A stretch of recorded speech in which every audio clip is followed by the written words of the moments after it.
and even cancellation talks. The highly anticipated showdown between Canelo Álvarez and Terence Crawford is back on for September in Las Vegas. But did Canelo price himself out on purpose?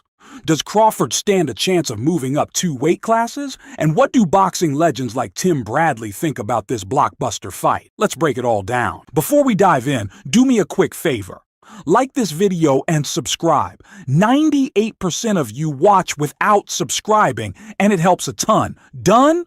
Awesome. Now let's get into it. If you thought Canelo versus Crawford was dead in the water, you weren't alone. And honestly, who could blame you? This potential all-time classic went from dream match to total disaster in a matter of days, flipping the entire boxing world on its head. It all began with an explosive leak. Reports dropped via Turkey Al-Sheikh's own media network that the 2 pound-for-pound kings had agreed in principle to fight in September, headlining a blockbuster event at Allegiant Stadium in Las Vegas. The internet erupted. Fans were on fire. Crawford, fresh off his dominant performance at 154, was ready to chase immortality at 168. And Canelo, he seemed locked in until he wasn't. Within just 48 hours of that announcement, the entire deal mysteriously collapsed. Suddenly, new headlines suggested the talks had fallen apart with no clear explanation. One day it was on. The next day,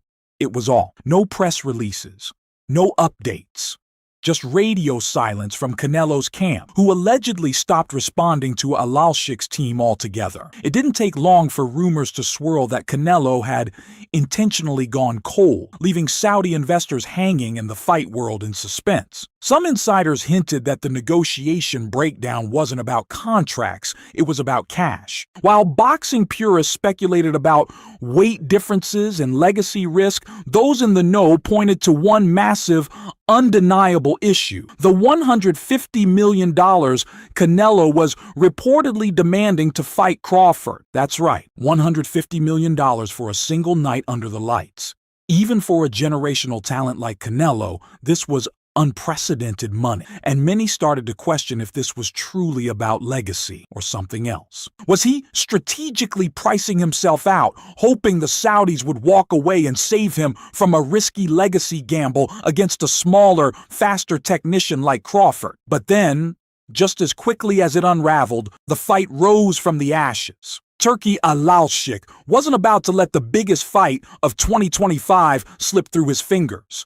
By late Thursday night, word spread that Canelo had officially inked a 4-fight mega deal with Riyadh Season, with Crawford now headlining the marquee slot in September. Crisis averted, or just temporarily delayed. Either way, the super fight was back on the table. But the behind-the-scenes drama had already raised questions that fans and pundits are still whispering about. Let's be real. When the number first surfaced, jaws dropped across the industry. $150 million, that's not just fight purse money, that's franchise money. And Canelo's bold demand didn't just shift the landscape, it shattered it. While elite-level fighters usually hover around $30 to $50 million for legacy bouts, Canelo walked into the negotiating room with an ask that even had the Saudis. Yes, the Saudi Arabian sports machine that's been writing blank checks to global stars, blinking twice. At first glance, it felt like a classic power move. Canelo has long been the king of the A-side negotiations, the master of setting terms, dates, and paydays. By dropping a figure that no other boxer in the modern era has dared to request, let alone demand, he essentially threw down a gauntlet. Either you pay the price for the biggest fight on earth, or the fight doesn't happen. But beneath the headlines and the dollar signs, a different narrative started to bubble up. Some close to the negotiations began whispering that this wasn't just about value, it was about doubt. Sources suggest that behind the scenes, Canelo's team was hesitant about the Crawford matchup from the jump, concerned not just about weight, but about optics. Crawford is undefeated, strategic, and known for embarrassing bigger opponents with surgical precision. Was Canelo trying to walk away without saying it out loud? Sources close to the negotiations say even Saudi backers were stunned by the initial number, not because they couldn't afford it, but because they weren't sure if Canelo wanted the fight at all. In gossip circles, the theory spread fast. The $150 million wasn't just a cash grab, it was a strategic stall, a public poker face. If the Saudis walked away, Canelo could say, "Hey, I asked, they passed." And if they agreed, well, then Canelo could cash in on the most expensive fight of his life and still claim the throne if he won in the end. Turki Alalshik wasn't fazed. The oil-rich mogul greenlit the deal, locking in Canelo for a 4-fight schedule through 2026 and guaranteeing the Crawford showdown as the centerpiece. The money was too big to fail. The fight became not just a bout, but a global event, and Canelo, whether by design or gamble, walked away with everything: control, cash, and headlines. But that $150 million figure still lingers like a question mark in the air. Was it the price of greatness or the cost of hesitation? If greatness is forged in fire, then Terence "Bud" Crawford is willingly walking into the flames. Already a 3-division world champion and the former undisputed king at 147 pounds, Crawford has never been one to shy away from risk. But this latest quest, leaping not 1, but 2 full weight classes to face the powerhouse that is Canelo Álvarez, isn't just bold, it's borderline insane. Moving from 154 pounds to 168 pounds, Crawford is attempting something almost no elite fighter in modern history has pulled off successfully. It's a jump that doesn't just test your chin, it tests your bones, your lungs, your reflexes, and your entire fight IQ. At 168, the punches come heavier, the shots land deeper, and the margin for error is practically non-existent. Boxing history is littered with cautionary tales of smaller fighters climbing too high, too fast. Amir Khan, once the fastest hands in the division, was obliterated by Canelo in 2016. A brutal reminder that speed alone can't carry you through the heavier weight classes. Kell Brook dared to dance with Gennady Golovkin, only to suffer a shattered eye socket and a shortened career. And then there was Mikey Garcia, who tried to outbox Errol Spence Jr. after moving up, only to be dominated and exposed. Yet, here's Crawford, daring to defy them all. His fans call it legacy chasing. Critics call it hubris. But everyone agrees on one thing: the danger is real. Bud may be slick, smart, and surgical, but he's stepping into a division where one clean punch can end everything. And Canelo? He's not just a bigger man. He's a natural-born bull who's lived in this weight class for years, absorbing and dishing out punishment like a man built for war. This isn't just another fight. It's an audacious gamble, and Crawford's playing it all on his timing, his ring IQ, and a belief that greatness lives just 14 pounds north of where he's ever dared to go. If there's one man who knows what happens when the wrong strategy meets the wrong opponent, it's Tim Bradley, former world champion, Hall of Famer, and now one of the sport's most respected and brutally honest analysts. And when it comes to Crawford versus Canelo, Bradley isn't mincing words, he's sounding the alarm. Bradley, who's watched Bud's career from the ground up, is both impressed and concerned, especially when it comes to one particular habit that Crawford just can't seem to kick: his love of trading shots. Bud thrives on danger. He switches stances, baits opponents, and then slashes them apart in exchanges. It's thrilling to watch, but against a man like Canelo, he's not going to back down. And that's what scares me about that fight, Bradley told Fight Hype in a recent interview. You don't need to be trading with that bull. I know you're strong, but that dude Álvarez is naturally strong. And he's been at this weight class for a very long time. He's acclimated.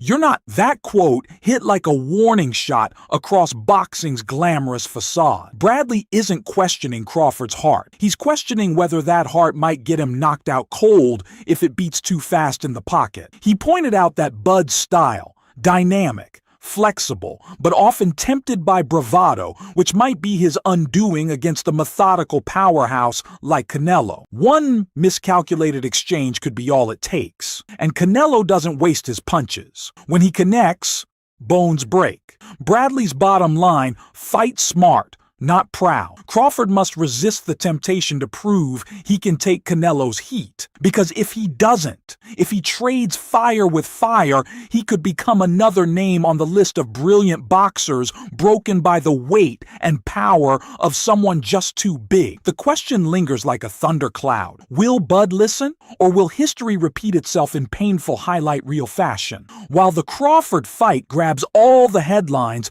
the real story might be buried deeper. Canelo Álvarez isn't just fighting. He's launching a boxing empire. His freshly signed 4-fight mega deal with Saudi Arabia's Riyadh season isn't just a contract. It's a global tour, a money-printing machine, and a strategic chessboard for legacy, leverage, and legacy control. Here's what we know so far. The first fight in the deal is slated for May 2025 in Riyadh, likely against undefeated IBF champion William Skull. A tune-up on paper, but a necessary step to unify the super middleweight belts before taking on Crawford.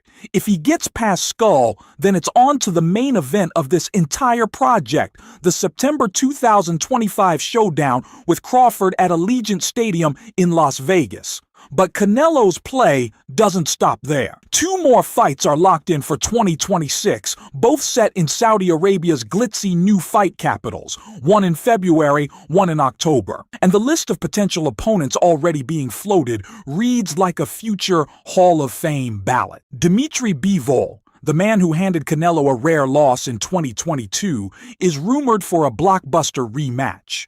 Hamza Shiraz, the rising British star, is also in early conversations, especially if he shines in his world title shot on the Bivol-Beterbiev undercard. And then there's Chris Eubank Jr., fresh off a 2-fight deal with Turki Alalshik and linked to massive British grudge matches with Conor Benn. Eubank is flashy, marketable, and if he wins big in 2025, a potential dance partner for Canelo's final Riyadh bout. Oh, and let's kill that internet fantasy once and for all. Canelo will not be fighting Jake Paul. That circus act has officially been left outside the kingdom's golden gates. The rumors were fun while they lasted, but the ink on this 4-fight deal proves it. Canelo is staying in serious territory. Sorry, YouTube. The grown-ups are back in the ring. This isn't just a career extension, it's a career rewrite. Canelo is securing legacy fights, massive purses, and global attention, all while staying in control of the narrative. He's not just boxing in 2025 and 2026, he's headlining the future in boxing. When the legends can't agree, that's when you sit up straight, because you know something real is about to happen. The matchup between Canelo Álvarez and Terence Crawford has thrown the sport's most respected voices into a whirlwind of conflicting predictions, gut feelings, and emotional bias. It's not just a fight anymore.